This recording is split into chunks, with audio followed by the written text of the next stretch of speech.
محرم کا ہوا ہے عیاں، کالے لباسوں میں ہے پیر و جوان، گھر میں عزا خانہ سجاتی ہے ماں، ہاں یہ محرم کی ہے تیاریاں، یہ بارگاہ یہ مسجدیں یہ مجلس عبادتیں ہے بول بالا آج بھی حسین تیری جیت کا، شام حسین حسین شام حسین حسین شام حسین ایام حسین ایام حسین ایام حسین ایام حسین ایام۔ ناظرین السلام علیکم، شروع کرتا ہوں اللہ کے نام سے جو رحمان اور رحیم ہے۔ آج ہمارا یہ پروگرام خصوصاً محرم کو اور محرم سے ریلیٹڈ جو پروگرام ہیں ان کو لے کر بیت القیام کی ایسا جماعت پونا کے چینل نے آرگنائز کیا ہے۔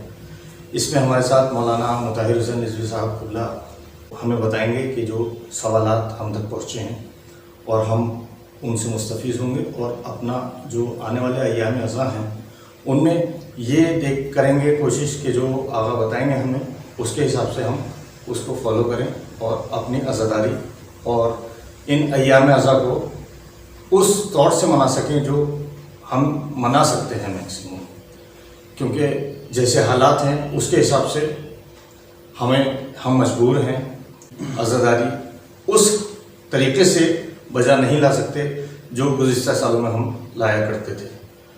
تو آغا سب سے پہلے تو آپ کا استقبال ہے اس پروگرام میں بیت القیام کے اور کیس جماعت پونا کے ذریعے جو یہ پروگرام آرگنائز کیا گیا ہے اس میں۔ تو آغا ہمارے پاس کچھ سوال آئے ہیں جو انشاءاللہ میں آپ سے ایک ایک کر کے پوچھوں گا۔ آغا ہمارے پاس سوال آیا ہے کہ اس سال محرم ہر سال کی طرح عزا خانوں میں مساجد میں ہم برپا نہیں کر سکتے، تو محرم کا جذبہ کس طریقے سے قائم رکھا جا سکتا ہے؟ اعوذ باللہ من الشیطان الرجیم، بسم اللہ الرحمن الرحیم۔ آپ کا سوال دور حاضر اور حالات حاضرہ سے متعلق ہے، اور یہ ظاہر سی بات ہے کہ ایام عزا قریب سے قریب ہے، اور یہ بہت ہی زیادہ افسوس کی بھی بات ہے کہ کئی مہینے ہو گئے کہ ہم لوگ اس وبائی مرض کی وجہ سے مومنین سے دور، آمنے سامنے بیٹھ کر کے گفتگو نہیں ہو سکتی ہے، جتنے بھی پروگرام ہو رہے ہیں وہ سب آن لائن کے ذریعے سے ہو رہے ہیں۔ اب ایسی حالات میں محرم جس کا ہمیں انتظار سالوں سے رہتا ہے، پورا سال ہمیں محرم الحرام کا انتظار رہتا ہے، عزاداری امام حسین کا انتظار رہتا ہے، یہ سوال فطری طور پر ہر ایک عزادار کے ذہن میں آنا ہی تھا، اس لیے کہ اس کے پہلے رمضان مبارک جیسا مہینہ گزر گیا، اور اس رمضان مبارک جیسے مہینے کو بھی اس کے پہلے ہم لوگ امید لگائے تھے کہ رجب کے بعد شعبان میں ختم ہو جائے گا، شعبان کے بعد یہ وبائی مرض سے نجات رمضان مبارک سے پہلے مل جائے گی، لیکن وہ نہیں ہو سکا، اور نتیجہ کیا ہوا کہ رمضان مبارک جیسے عظیم مہینے جو عبادتوں کا مہینہ ہے، اس مہینے میں بھی ہم لوگوں نے جتنے بھی پروگرام کیے وہ سب آن لائن کے ذریعے سے ہوئے، لیکن ہم یہ نہیں کہہ سکتے کہ ہم لوگ رمضان مبارک کے اس دور میں جس میں یہ وبائی مرض تھا یا لاک ڈاؤن تھا، ہم نے عبادتیں نہ انجام دی ہوں، عبادتیں ہوئیں، عبادتوں کو کسی نے نہیں چھوڑا، شب قدر کے اعمال بھی ہوئے، ایام امیر المومنین جو شہادت امیر المومنین کی تاریخ اس میں مجالسیں بھی ہوئیں، سب کچھ ہوا پروگرام، لیکن بہرحال محرم کا جذبہ اپنی جگہ پر ہے کہ اس محرم کے مہینے میں یا محرم کے جو مجالسیں ہیں یا محرم کے جو جلوس ہیں یا جو محرم کے تاریخیں ہیں ان کو کیسے کیا جائے، یہ سوال ہر ایک کے ذہن میں فطری طور پر آنا ہی ہے اور اس کو سمجھنے کی ضرورت بھی ہے۔ اب اس مسئلے میں پہلی ایک بات تو یہ ہم عرض کرتے ہیں کہ ہم لوگوں کے اوپر دو ذمہ داریاں اہم ہیں۔ پہلی ذمہ داری کیا ہے کہ ہمیں اپنے ملک کے قوانین پر بھی عمل کرنا ہے، ملک کے قوانین کو فالو کرنا۔ اگر ملک کے سربراہ، ملک کے ذمہ داران چاہے وہ اسٹیٹ گورنمنٹ ہو یا سینٹرل گورنمنٹ ہو. اگر وہ گائیڈ لائن دے دیتی ابھی بھی ٹائم ہے, کچھ رائے فراہم ہو سکتی ہیں تو کوئی بات نہیں ہے. لیکن اگر انہوں نے کنڈیشن لگا رکھی ہو کہ عزاداری کے مسائل میں ایسے مسائل ہیں اور کیا بولتے ہیں آپ اکٹھا نہیں ہو سکتے ہیں, جمع نہیں ہو سکتے ہیں, تو اس کا مطلب یہ ہے کہ ہم ایک جگہ جمع ہو کر کے بھلے ہی عزاداری نہ کر سکیں, لیکن یہ ناممکن سی بات ہے کہ ہم لوگ عزاداری نہ کریں. جمع ہو کر کے عزاداری نہیں ہو پائے گی, لیکن طریقہ عزاداری بدل سکتا ہے.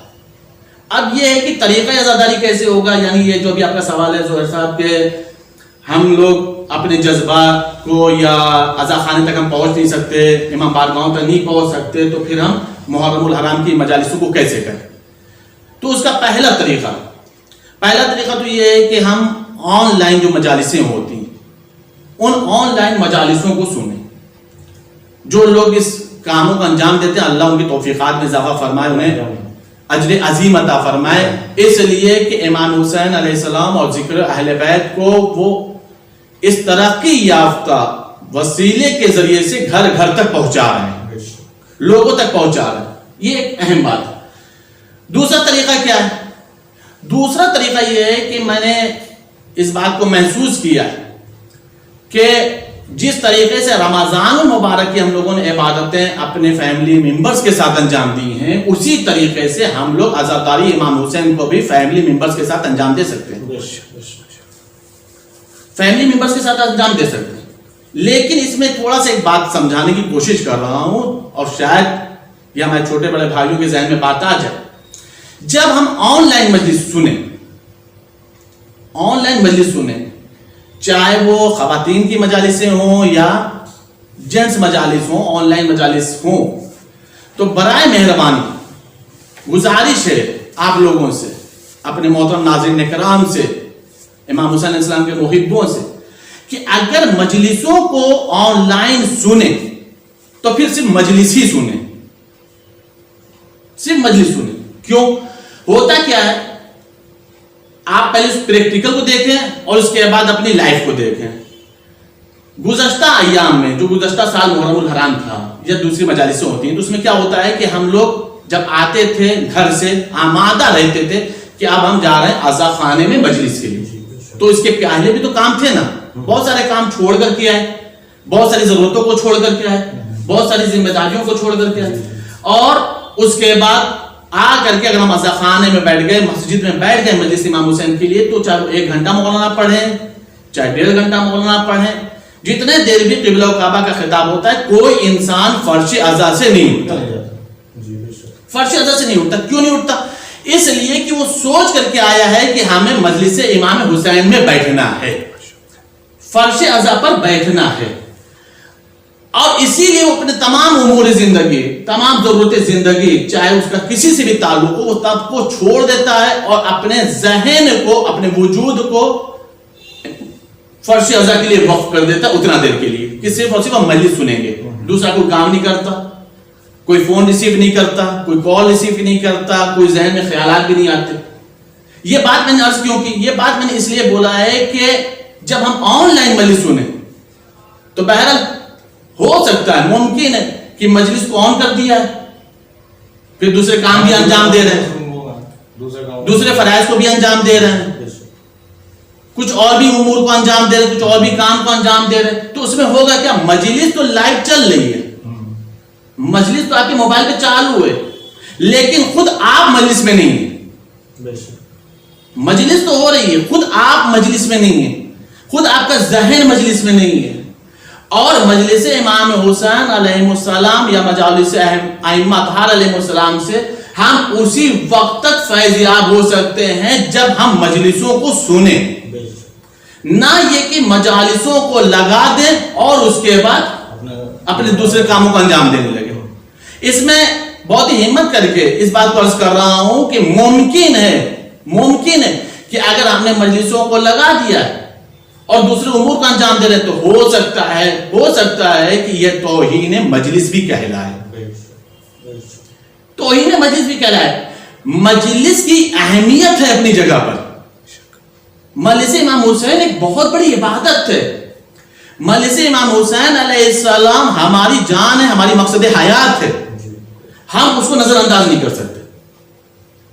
اس لیے میں اپنے چھوٹے بڑے بھائیوں سے اس بات کے لیے گزارش کر رہا ہوں کہ جب لائیو مجلسیں ہوں, اور یہی طریقہ بھی ہے اس وقت لائیو مجالس کے ذریعے سے ہی ہم گھر گھر تک ذکر حسین کو اسی چینلوں کے ذریعے سے, لائیو پروگراموں کے ذریعے سے پہنچایا جا سکتا ہے. ایک اور بات عرض کر دوں, جیسا کہ ابھی آپ نے بتایا کہ عزا خانے وغیرہ میں پہنچنا مشکل ہے, ظاہر سی بات ہے. ہاں گزشتہ جیسے حالات تھے, گزشتہ جو زمانے تھے اس میں ہم آرام سے آزادی سے محرم کر لیتے تھے. اب اس میں ہمارے اوپر پابندیاں, ہم جمع نہیں ہو سکتے, اکٹھا نہیں ہو سکتے, تو اب ہم مجلسوں کو کیسے انجام دیں؟ دیکھیں زہیر بھائی, ایک بات بتاؤں کہ مجلس امام حسین کے لیے, مجالس ائمہ کے لیے مجمع کی قلت اور کثرت شرط نہیں ہے. دیکھیے اس بات کو ضرور سمجھیے گا, مجمع کی قلت اور کثرت شرط نہیں ہے. اس لیے کہ میرے پاس بنی امیہ اور بنی عباس کی تاریخ بھی ہے, میں ان چیزوں کو نہیں پڑھ رہا ہوں, صرف اور صرف آپ کے سوال کا جواب دے رہا ہوں تاکہ میں اپنے ناظرین کو پہنچا سکوں کہ ان دور میں ان لوگوں نے کیسے مجلسوں کو کیا ہے, کیسے مجلسوں کو برپا کیا ہے, جبکہ نام امام حسین لینا ہی جرم تھا.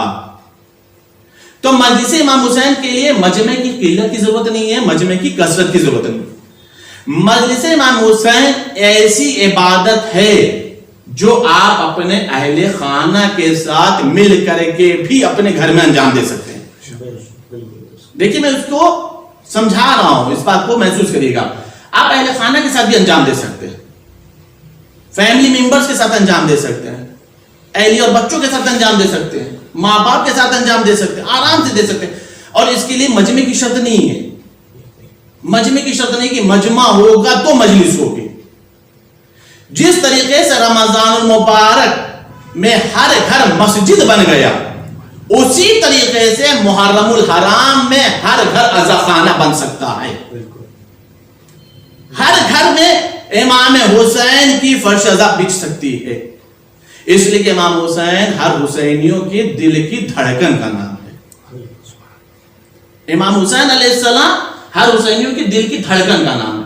اب وہ کیسے فرش عزا بچھے گی؟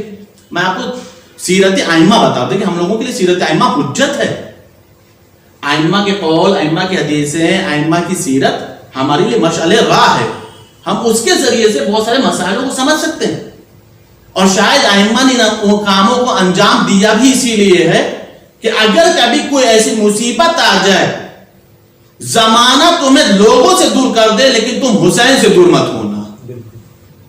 زمانہ تمہیں لوگوں سے دور کر دے, تم ایک دوسرے سے نہیں مل سکتے ہو, لیکن کسی بھی حالت میں امام حسین سے دور نہ ہونا. اب میں آپ کو اس کی ایک مثال دے رہا ہوں. آخری امام حضرت امام علی رضا علیہ السلام کا زمانہ ہے. دیکھیے گا کہ فیملی ممبرز میں بھی ہے, عزا خانہ بھی سکتا ہے, عزا خانہ سک سکتا ہے, فرش عزا بھی سکتی ہے, مجلس امام حسین ہو سکتی ہے, اس کے لیے مجمع کی شرط نہیں ہے. آٹھویں امام ہے, بیٹھے ہوئے ہیں دروازے کے اوپر, افسردہ ہیں, رو رہے ہیں, چہرہ غمگین ہے, آنکھوں میں اشک ہے. ادھر سے مولا کا ایک شاعر گزرا جس کا نام ہے جناب دیوبند, مشہور و معروف شاعر ہے, مولا کے چاہنے والے. جب مولا کو انہوں نے روتا ہوا دیکھا, چہرہ افسردہ دیکھا, غمگین دیکھا, تو انہوں نے کہا کہ مولا کوئی مصیبت آ گئی ہے جو آپ رو رہے ہیں, جو آپ پریشان لگ رہے ہیں, آنکھوں میں اشک آ گیا, کوئی تکلیف ہے؟ تو مولا نے ایک جملہ فرمایا, دیوبند آج چاند رات ہے, محرم کا چاند نمودار ہو گیا فلک پر, اور جو یہ چاند نکلتا ہے تو ہم لوگ امام حسین کے سوگوار ہو جاتے ہیں, ہم اہل بیت کے عزادار ہو جاتے ہیں, ہم امام حسین کے لیے غم میں اپنا دن گزارتے ہیں, راتوں کو بسر کرتے ہیں غم کی حالت میں. اس وقت مولانا نے دیوبند کو بلایا, دیوبند تم تو شاعر ہو اور ہر سال ہمارے جد کے لیے مرثیہ کہتے ہو, کیا اس سال بھی کہا ہے؟ کیا اس سال بھی اشعار کہیں؟ اس نے کہا مولا کہا ہے. کہا دیوبند سناؤ گے, مرثیہ پڑھو گے؟ اس نے کہا مولا آپ کا حکم ہے سر, آنکھوں پر پڑھوں گا. تو اس نے کہا, مولا نے کہا آؤ دیوبند اندر. جب مولا نے دیوبند کو بلایا ہے تو ظاہر سے پتہ ہے اہل بیت کا گھر بہت بڑا نہیں ہوتا تھا, اہل بیت کے گھر چھوٹے چھوٹے ہوتے تھے, ائمہ کے گھر بہت ہی چھوٹے چھوٹے ہوتے تھے. آپ زیارتوں پہ جائیں جو آج بھی مولا کے مکان ہے کوفہ کے اندر, دیکھیں کہاں بہت بڑا مکان ہے. تو روایت کے جملے ہیں کہ مولا نے فرمایا کہ دیوبل آؤ گھر کے اندر، اور مولا نے ایک پردہ کھینچا. جب پردہ مولا نے کھینچا ہے تو اس پردے کے پیچھے مولا نے گھر کی خواتین کو بیٹھا لا. پردے کے پیچھے گھر کی خواتین کو بیٹھا لا اور خود مولا فرش پر بیٹھے اور دیوبل کے لیے ممبر رکھا کہ دیوبل آپ ممبر پر بیٹھیے. اب آپ یہ بتائیے کہ جب دیوبل نے مرثیہ پڑھا، امام حسین علیہ السلام کے غم میں مرثیہ پڑھا، تو یہ بتائیے مولا کے گھر میں مجمع کتنا تھا؟ گھر کے افراد، صرف گھر کے افراد تھے. اچھا، گھر کے افراد میں بھی جو فردیں تھی وہ زیادہ تر پردے کے اندر تھی. دیوبل کے سامنے تو جو ہم نے تاریخ میں پڑھا صرف مولا امام رضا تھا. صرف مولا امام رضا ہی تو تھے نا، باقی تو ہمیں کوئی نظر ہی نہیں آتا. اگر کوئی ہوتا تو اس کا بھی نام ہوتا تاریخ میں. اس کا مطلب ہے کہ دیوبل اکیلے ممبر پہ ہیں، فرش پہ مولا امام رضا ہیں، اور پسے پردہ خواتین ہیں مولا کے گھرانے کی. مقدرات عصمت طہارت ہیں، بہن ہیں، زوجہ پیغمبر ہوں گی، جو بھی افراد خانہ، وہ سب کے سب لوگ موجود. لیکن دیوبل نے اس زمانے میں مرثیہ پڑھا اور امام رضا علیہ السلام سوگوار ہوئے اور دیوبل کے پڑھے ہوئے مرثیے کو مولا نے سنا، غمگین ہوئے، اشک بہایا، روئے. کیوں مولا نے کیا؟ مولا نے یہ 1400 سال پہلے کر کے بتایا تاکہ ہمارے چاہنے والوں کو کبھی بھی مجمع کی قلت کا احساس نہ ہو. ذکر حسین ایک لوگوں کے بیچ میں، ایک فرد کے بیچ میں بھی ادا کیا جا سکتا ہے. ایک فرد کے بیچ میں ذکر امام حسین ہو سکتا ہے. اس کا مطلب یہ ہے کہ گھر گھر میں فرش عزا آرام سے بچھ سکتی ہے، گھر گھر میں ذکر حسین ہو سکتا ہے، گھر گھر کے اندر انشاءاللہ تعالی ذکر اہل بیت، مصائب امام حسین، عزا امام حسین کا اہتمام کیا جا سکتا ہے. جزاک اللہ حضور. بہت ہی اچھے انداز میں آپ نے ہمیں بتایا کہ ہم اپنے گھر میں رہ کر کس طریقے سے عزاداری امام حسین کریں گے. جس طریقے سے مولا امام علی رضا علیہ السلام کا آپ نے ذکر کیا اور بتایا کہ کس طریقے سے انہوں نے اپنے گھر میں اکیلے رہتے ہوئے بھی اور مجمع کی قلت کو ملوث خاطر نہ رکھتے ہوئے بھی اور عزاداری امام حسین کی. آئیے ناظرین، ہمارا ایک دوسرا سوال جو ہم تک پہنچا ہے، ہم ہمارے بچوں کو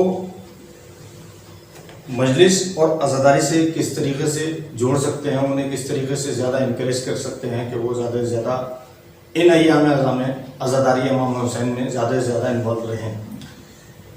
جی، بہت ہی اچھا سوال ہے آپ کا کہ ہم اپنے بچوں کو مجلس امام حسین اور عزاداری امام حسین علیہ السلام سے کیسے جوڑیں، کس طریقے سے قریب کیے رکھیں.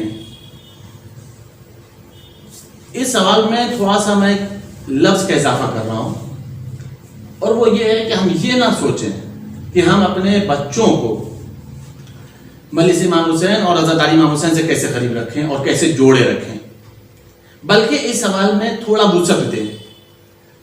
تھوڑا سا ایک لفظ کا اضافہ کر دیں گے تو اس سوال میں ایک اور اہمیت پیدا ہو جائے گی اور ہماری ذمہ داریوں کو بھی سمجھ میں آئے گا. لفظ کیا ہے؟ ہم یہ نہ کہیں کہ ہم اپنے بچوں کو عزاداری اور مجلس امام حسین سے کیسے جوڑے رکھیں. کیوں؟ اس لیے کہ ظاہر سی بات ہے عزا خانے میں بچوں کو لا نہیں سکتے، جی، مسجدوں میں لا نہیں سکتے، حالات ایسے ہیں نہیں. دعا ہے کہ جلد سے جلد حالات صحیح ہو جائیں تاکہ بچوں کا یہ سلسلہ شروع ہو جائے. لیکن ہم بچوں کے اوپر کس طریقے سے سرپرستی کریں کہ یہ مسئلہ جڑا رہے اور بچے عزاداری اور مجلس امام حسین سے قریب رہے. اہم بات یہ ہے کہ ہم صرف اور صرف اپنے ذہن میں امام حسین کی عزاداری اور مجلس نہ رکھیں، اس لیے کہ مجلس امام حسین، عزاداری امام حسین ایک ذریعہ ہے اور ایک وسیلہ اور ایک عظیم وسیلہ ہے. حقیقت یہ ہے کہ ہمیں یہ سوچنا ہے کہ ہم اپنے بچوں کے لیے کیا کریں اور کیسے کریں کہ ہمارے بچے ہمیشہ دین سے جڑے رہیں. جی، وہی دین سے کیسے جڑے رہیں؟ اگر ہمارے ذہن میں یہ آ گیا کہ ہم نے اپنے بچوں کو کیسے دین سے جوڑنا ہے، ان کے ساتھ کس انداز سے پیش آنا ہے، کون سا سلوک کرنا ہے، کس انداز سے گھر کا رکھ رکھاؤ رکھا جائے کہ بچے دین سے جڑے رہیں. اس کے لیے ایک اہم بات عرض کریں پہلی طریقہ تو یہ ہے کہ یہ جو زمانہ ہے، ظاہر سی بات ہے، شاید جہاں تک میں سمجھتا ہوں کہ اس دور سے پہلے کوئی دور نہیں آیا کہ جس دور میں پیرنٹس نے سب سے زیادہ اپنا وقت بچوں کو دیا ہو. پیرنٹس نے اپنا سب سے زیادہ وقت بچوں کو دیا ہو. اس دور سے زیادہ کوئی دور نہیں ملا، اس لیے کہ سب اپنی اپنی ذمہ داریوں میں لگے رہتے ہیں. والد صاحب وہ اپنی ذمہ داری کو ادا کرتے ہیں، مادر گرامی وہ اپنی ذمہ داری کو ادا کرتے ہیں، اور بچہ وہ اپنی ذمہ داری کو پورا کرتا ہے. اور اتنا ٹائم ظاہر سی بات ہے اس دور میں بچوں کو نہیں دیا جا سکتا تھا. اس دور میں، اس حالات میں، جبکہ یہ وبائی مرض پھیلا ہوا ہے، تو ظاہر سی بات ہے بچے بھی گھر پہ، پیرنٹس بھی گھر پر ہے. اور اب اس میں جو موقع آیا ہے وہ محرم کا مہینہ ہے. اب اس محرم کے مہینے میں خاص طور سے جس طرح کہ آپ کے سوال ہے کہ عزاداری اور دین سے جوڑے کیسے رکھیں، مجلس امام حسین سے کیسے جوڑے رکھیں، یا دین سے کیسے جوڑا رکھا جائے، بچے کے ذہنوں کی تربیت کیسے کی جائے، بچوں کی طرف رجحان کیسے پیدا کیا جائے، بچوں کو دین کی طرف راغب کیسے کیا جائے، بچوں کے ساتھ کس انداز سے پیش آیا جائے کہ بچے کو اوپر زبردستی نہ کرنی پڑے بلکہ وہ دین کو خود فالو کرے، خود بخود پیروی کرے. بچے کو کہنا نہ پڑے کہ بیٹا مجلس کا ٹائم ہو گیا ہے، لائیو مجلس آنے والی ہے، آپ آمادہ ہو جائیں. نہیں، بلکہ ذہن ایسا آمادہ کیا جائے کہ بچہ خود تیار ہو اور کہے کہ بابا جان اب مجلس کا ٹائم ہونے والا ہے. اس کے لیے کرنا کیا ہوگا؟ اس لیے کہ ذہنی تربیت جسمانی تربیت سے زیادہ اہمیت رکھتی ہے. اگر ذہن نشو نما پا جاتا ہے، قلب نشو نما پا جاتا ہے، فکر آمادہ ہو جاتی ہے، تو پھر پیرنٹس کی ذمہ داریاں بھی تھوڑا کم ہو جاتی ہیں. ہموار کرنا پڑتا ہے ذہن کو آمادہ کرنا پڑتا ہے. اب اس ذہن کو آمادہ کیسے کیا جائے؟ ذہن کو آمادہ کیسے کیا جائے؟ غالباً میں نے رمضان مبارک کے کسی لیکچر میں عرض کیا تھا، اس بات کو نہیں پیش کرنی، اسی بات سے ایک ملتی جلتی بات پیش کرنی ہے کہ بچے کہنے سے زیادہ دیکھنے کو جلدی قبول کرتے ہیں. جیسا دیکھتے ہیں ویسا اس کو فالو. آپ کہتے رہیے کہ بیٹے نماز پڑھی، چھوٹا بچہ ہو، شعور کی منزل میں ہو، لیکن اس کو 5 مرتبہ کہیے تو پڑھے گا نماز. بچہ نمازی ہے، گھر خاندان نمازی ہے، والدین نمازی ہیں، بچہ نماز پڑھے گا. لیکن آپ کو 5 مرتبہ، 4 مرتبہ، 3 مرتبہ کہنا پڑے گا بیٹا نماز کا ٹائم ہو گیا، نماز پڑھ لیجیے. کیوں کہنا پڑے گا؟ اس لیے کہ ابھی تک اس کے ذہن کو ہم ہموار نہیں کر سکے، فکر کی نشو و نما نہیں کر سکے، اس کو ہم دین سے قریب نہیں لا سکے، نماز سے قریب نہیں لا سکتے. اگر نماز سے قریب لا دیے ہوتے تو بچے کو ہمیں کہنا نہیں پڑتا. بچے کو کہنا اس بات کی دلیل ہے کہ ابھی ہم نے اسے اتنا نماز سے قریب نہیں کیا. یہ ایک دن میں نہیں ہوتا، یہ دھیرے دھیرے تربیت جو ہوتی ہے وہ زینہ بزینہ ہوتی ہے، عمر کے اعتبار سے ہوتی ہے، شعور کے اعتبار سے ہوتی ہے، عقل کے اعتبار سے ہوتی ہے. لیکن بہرحال تربیت شروع سے کرنی پڑتی ہے، قریب شروع سے لانا پڑتا ہے. تو بچہ کہنے سے زیادہ کرنے کو دیکھتا ہے. اب اگر ہمیں انہیں عزاداری امام حسین سے قریب لانا ہے، مجلس امام حسین سے قریب لانا ہے، دین سے قریب رکھنا ہے، تو اس کے لیے ایک اہم مسئلہ یہ ہے، اہم بات یہ ہے کہ ہم کہنے سے پہلے ان چیزوں کو کریں. اور کریں بھی تو اکیلے نہیں کریں، بلکہ فیملی کے جتنے ذمہ داران ہیں وہ سب مل کے ساتھ کریں. تو بچے کے اندر خود بخود شوق پیدا ہوگا کہ آخر یہ موبائل پر یہ لائیو کیا دیکھ رہے ہیں، اور وہ خود بخود آمادہ ہو جائے گا مجلس امام حسین سننے کے لیے، عزاداری امام حسین کرنے کے لیے، عزا امام حسین میں شرکت کرنے کے لیے. یہ خود بخود آمادہ ہو جائے. ایک طریقہ تو یہ ہے کہ ہم بچوں کو دین سے اس انداز سے قریب کر سکتے ہیں. دوسرا طریقہ کیا ہے؟ دوسرا طریقہ جو ہے یہ ہے کہ ہم جیسا کرتے ہیں وہ بچہ دیکھتا ہے. ایک تو مسئلہ یہ، میں اب اپنی بات کہوں کہ مثلا تو میں مجلس پڑھتا ہوں تو بچے کے اندر شوق پیدا ہوگا. مجلس کیا؟ فار ایگزامپل کہ بچہ دیکھتا ہے کہ بابا مجلس پڑھتے ہیں تو مجلس کا شوق پیدا ہوگا. اسی طریقے سے میں نے ابھی پہلے سوال کے جواب میں عرض کیا تھا کہ ہم اپنے گھر کو خانہ بنائیں، مجلسی ماحول بنائیں، حسینی ماحول بنائیں. جیسے ہم گزشتہ محرم الحرام میں تھے اسی طریقے سے اس سال بھلے خانے تک نہ پہنچ سکتے ہوں لیکن اپنا ماحول ویسا ہی بنا، بلکہ اس سے بھی زیادہ بنا. جیسا کہ آپ نے کہا، بالکل صحیح کہا آپ نے، اس سے بھی زیادہ بنا. اس کا فائدہ کیا ہوگا؟ جب بچہ دیکھے گا کہ سب سوگوار ہے، کوئی ہنس بول نہیں رہا، سب کے سب غمگین ہیں، سب اس بات کو محسوس کر رہے ہیں کہ کاش حالات ٹھیک ہوتے تو ہم بھی عزا خانے میں جاتے، تو بچے کے اندر بھی خود غم کا جذبہ پیدا ہوگا، بچہ خود بخود غمگین ہوگا۔ اب اس کا ایک طریقہ ہے، اس کا طریقہ کیا ہے؟ آپ اپنے گھر کے اندر جیسا مجلس کریں، اگر بچہ اس لائق ہے کہ بچہ نوحہ پڑھ سکتا ہو، بچہ سلام پڑھ سکتا ہو، بچہ مرثیہ پڑھ سکتا ہو، میں یہ نہیں کہتا کہ بہت طول طویل پڑھے، 2 لائن پڑھے، 4 لائن پڑھے، 1 رباعی پڑھے، سلام کے چند مصرے پڑھے، چند اشعار پڑھے، اس کے اندر جب ہم اس بات کا شوق دلائیں گے، اس سے پڑھوائیں گے اور اسے بتائیں گے کہ بیٹا یہ امام حسین کی فلاں تاریخ کی مجلس ہم کر رہے ہیں، بیٹا فلاں تاریخ ہے، تو بچے کے اندر شوق پیدا ہوگا۔ یہ دھیرے دھیرے جب اس کے اندر یہ شعور پیدا ہوگا تو انشاءاللہ تعالی بچہ خود بخود ہمارا دین سے بھی قریب رہے گا، آزاداری سے بھی قریب رہے گا، اور مجلس امام حسین علیہ السلام سے بھی قریب رہے گا۔ اگر یہ بات چل رہی تھی ابھی کہ مطلب ہم اپنے بچوں کو کیسے آمادہ کریں گے، یا ہم اپنے بچوں کو کس طریقے سے انکریج کریں گے زیادہ سے زیادہ، تاکہ وہ زیادہ سے زیادہ عزاداری میں اپنا انوالومنٹ دیں، تو اسی طریقے سے یہ سوال ہے کہ محرم میں ہماری خود کی ذمہ داریاں کیا ہیں، ہمیں کیا کیا کرنا ہے، ہمیں کیسے ان ایام اعظم میں اپنے دن گزارنا ہے؟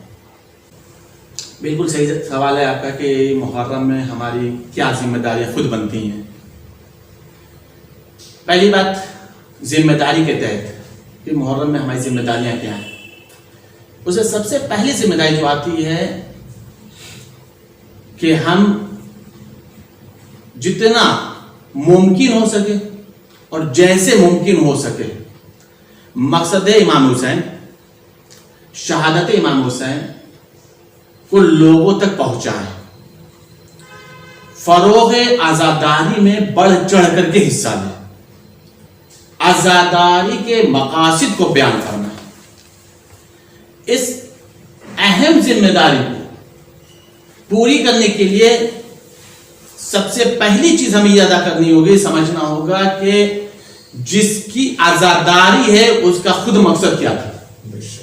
پہلا مسئلہ تو یہ مقصد ہم خود نہ طے کر لیں، مقصد امام حسین خود ہم مقصد نہ طے کر لیں، خود ہم مقصد نہ معین کر لیں۔ ظاہر سی بات ہے ہمارا کام ہے شہادت امام حسین علیہ السلام پر بولنا، سمجھنا، سننا، رونا اور عزا امام حسین کو قائم کرنا۔ مجلس امام حسین میں اہم چیز آتی ہے کہ ہم محرم کی ذمہ داریوں کو لوگوں کو سمجھائیں، لوگوں کو بتائیں کہ محرم کی ذمہ داریاں کیا ہیں۔ محرم کی ذمہ داریوں میں اہم ذمہ داری کیا ہے کہ ہم لوگوں کو بتائیں کہ مقصد امام حسین کیا ہے، شہادت امام حسین کا مقصد کیا ہے، آخر وہ کون سے وجوہات آئے کہ جو امام حسین علیہ السلام کو اتنی بڑی قربانی دینی پڑی جسے کہا گیا ذبح عظیم۔ کچھ تو بات ہوگی، کچھ تو باتیں ہوں گی جس کی وجہ سے اتنی بڑی قربانی ہوئی ہے، جو آج ہم 1400 سال سے رو رہے ہیں اور قیامت تک روئیں گے۔ ان چیزوں کو سمجھنے کی ضرورت ہے۔ میں نے ابھی عرض کیا کہ ذمہ داری جو ہے اس چیز کو ہم نہیں طے کریں گے، جس کی عزا بچی ہے اسی کے مقصد کو ہمیں بتانا سب سے بڑی ذمہ داری ہے کہ اسے اتنی بڑی قربانی مولا امام حسین نے کی تھی۔ جب ہم مقصد کی بات کر آتے ہیں تو خود مولا امام حسین علیہ السلام کا جملہ موجود ہے، میں فساد کے لیے نہیں نکل رہا ہوں، میں حکومت کے لیے نہیں نکل رہا ہوں۔ مولا کیوں نکل رہا ہے؟ کہا میں نکل رہا ہوں امت جدی کی اصلاح کے لیے، اپنے جد کی امت کی اصلاح کے لیے نکل رہا ہوں۔ اس کے لیے مولا نے اصول بھی دی ہیں، اس کے اوپر متوجہ ہونے کی ضرورت ہے سامعین اکرام کو بھی اور خطبہ اکرام علماء اکرام کو بھی، اور الحمدللہ سے متوجہ بھی ہیں۔ میں صرف اسی بات کو عرض کر رہا ہوں کہ سیرت جدی کا ہے اور سیرت ابی، امت کی اصلاح کرنا ہے کس چیز سے؟ اپنے جد کی سیرت سے کے ذریعے سے اور اپنے بابا کی۔ عربی میں جو جد آتا ہے لفظ وہ دادا کے لیے بھی آتا ہے، نانا کے لیے بھی آتا ہے۔ دادا اور نانا دونوں کے لیے لفظ جد استعمال ہوتا ہے عربی میں۔ مطلب کیا ہوا؟ مولا امام حسین کیا فرمایا؟ میں امت محمدی کی اصلاح کے لیے اپنے دادا ابو طالب کی سیرت پر عمل کروں گا اور اپنے نانا خاتم النبیین کی سیرت پر عمل کروں گا۔ ٹھیک ہے؟ اس کے بعد اہم گوشہ جو بتایا جس کے اوپر بہت ہی کم ہو پاتی یہ باتیں کہ ہم جو امت کی اصلاح کریں گے اس کے لیے 2 اہم چیزوں کا مولانا نے ذکر کیا، امر بالمعروف اور نہی عن المنکر. لوگوں کو اچھائیوں کی طرف دعوت دی جائے گی، لوگوں کو برائیوں سے روکا جائے گا. اسی سے ہماری ذمہ داری بھی سمجھ میں آتی ہے. ذمہ داری کیا ہے؟ اگر ہم امام حسین علیہ السلام کی عزا برپا کیے ہیں، مجلس امام حسین کر رہے ہیں، اور ہمارے ذہن میں امام حسین علیہ السلام کی شہادت کا مقصد ہے، سفر امام حسین کا مقصد ہے، تو ہماری اہم ذمہ داری یہ بنتی ہے کہ ہم خود بھی نیکوکار بنیں، خود نیکی کریں، لوگوں کو نیکیوں کی دعوت دیں، خود بھی برائی سے روکیں، اپنے آپ کو لوگوں کو برائیوں سے روکیں. یہ اہم ذمہ داری ہے کہ ہم نیکی کی دعوت بھی دیں اور برائیوں سے روکیں. یہ اہم ذمہ داری. اس میں ایک اہم بات اور عرض کرنی ہے، ذمہ داری امام حسین کو سمجھنے کے لیے پہلے ہمیں یہ سمجھنا ہوگا کہ ہماری نسبت کس ذات سے. کیوں؟ اس لیے کہ ہمارا ہر عمل ہمارے تک محدود نہیں ہے، ہمارے عمل کی نسبت معصوم سے جاتی ہے. یہ حسین کے چاہنے والے ہیں، یہ مولا علی کے چاہنے والے ہیں، مولا حسین کا عزادار. مطلب کیا ہے؟ ہمارے خاص طور سے، ویسے تو زندگی بھر انسان کو چاہیے کہ اچھے عمل انجام دے، برائیوں سے اپنے آپ کو محفوظ رکھے، برائیوں سے بچائے، یہ تو اہم مسئلہ ہے. لیکن کم از کم جو ایام عزا ہے، کم از کم ایام عزا ہے، اپنے آپ کو ان تمام نازیبا گفتگو، نازیبا حرکات، نازیبا اعمال سے اپنے آپ کو بچائیں. اگر ہم نے بچا لیا تو کسی حد تک ہم نے محرم کی ذمہ داری کے حق کو ادا کیا، اگر بچایا تو. کیوں؟ اس لیے بہت ہی اہم بات عرض کر رہا ہوں، اس لیے کہ ہم چاہے جتنی مجلسیں پڑھ لیں، چاہے جتنی مجلسیں کر لیں، الحمدللہ یہاں عزا آ رہا ہے، ایک ہی دن میں 300-400 مجلسیں ہوں گی. پورے شہروں میں نہ جانے کتنی مجلسیں ہوتی ہیں، ہزاروں کی تعداد میں ورلڈ میں مجلسیں ہوں گی، ہر جگہ مجلسیں ہوں، چاہے گھر پہ ہوں، چاہے آن لائن مجلسیں ہوں، ہر طرف مجلسیں ہوں گی. مجلسوں میں نے بتایا ہے طریقہ بدلے گا، مجلسیں نہیں بند ہونے والی، مجلسوں کا سلسلہ چالو ہی رہے گا، جاری رہے گا، ہمیشہ رہے گا. لیکن عزیزان گرامی، ذمہ داری بتا رہا ہوں کہ ہمیں اپنے اچھے کام انجام دینے ہیں، برے کام سے اپنے آپ کو بچانا ہے، تاکہ ہم محرم کی ذمہ داری کو کسی حد تک ادا کر سکیں. ایک بات. دوسری بات یہ ہے جو اس سے بھی زیادہ اہم ہے، کتنی بھی مجلسیں ہو جائیں، اور قیامت تک ہوں گی مجلسیں، ہوتی رہیں گی، ذکر اہل بیت، ذکر معصومین ہوتا رہے گا، ذکر امام حسین ہوتا رہے گا، اس پہ کسی کی روک نہیں لگی. ہم رہیں یا نہ رہیں، ذکر حسین رہے گا. مسئلہ کیا ہے؟ اتنی زیادہ مجلسوں کے بعد بھی، اتنی زیادہ ذکر اہل بیت ہونے کے بعد بھی ہم یہ نہ سمجھیں کہ ہمارے ذریعے سے حسین پہچانا جاتا ہے. حقیقت یہ ہے کہ ہم حسین کے ذریعے سے پہچانے جاتے ہیں. ہمارے ذریعے سے مولا امیر المومنین نہیں پہچانے جاتے، مولا علی کے ذریعے سے ہم پہچانے جاتے ہیں. ہم شیعان علی کہلاتے ہیں، ہم عزادار امام حسین کہلاتے ہیں. تو اگر ہم اپنے آپ کو شیعان علی اور عزادار امام حسین کہلوا رہے ہیں تو پھر ذمہ داری بھی بنتی ہے کہ ہمارے اعمال ایسے ہوں کہ جس کے ذریعے سے ہم یہ کہیں کہ ہم نے محرم کی ذمہ داری کو کسی حد تک ادا کیا. ذمہ داری محرم میں ایک اہم چیز یہ ہے، اور یہ چیز تقریباً ہر ذاکر اور ہر خطیب بولتے ہیں اپنے اپنے انداز میں، لیکن میں ذاکر اور خطابت کے انداز میں نہیں بول رہا ہوں، صرف اور صرف میسج کے انداز میں بول رہا ہوں کہ اہم ذمہ داری یہ ہے کہ انسان فروغ رضا میں، ذکر امام حسین میں، عزاداری امام حسین میں اللہ نے جسے جو طاقت دی ہے، جو صلاحیت دی ہے، دولت دیا ہو، ثروت دیا ہو، کچھ بھی دیا ہو، ہر اعتبار سے زیادہ امام حسین کی عزا میں خرچ کرے. ہر اعتبار سے زیادہ امام حسین علیہ السلام کی عزا میں خرچ کرے. اور عزیزان گرامی، کسی اور راستے میں خرچ ہوا پیسے تو مجھے نہیں پتا کہ اس کا کیا ہوگا، لیکن امام حسین علیہ السلام کی راہ میں ایک درہم اگر کوئی خرچ کرتا ہے تو امام صادق علیہ السلام فرماتے ہیں میں اسے 70 گنا دینے کی ضمانت لیتا ہوں.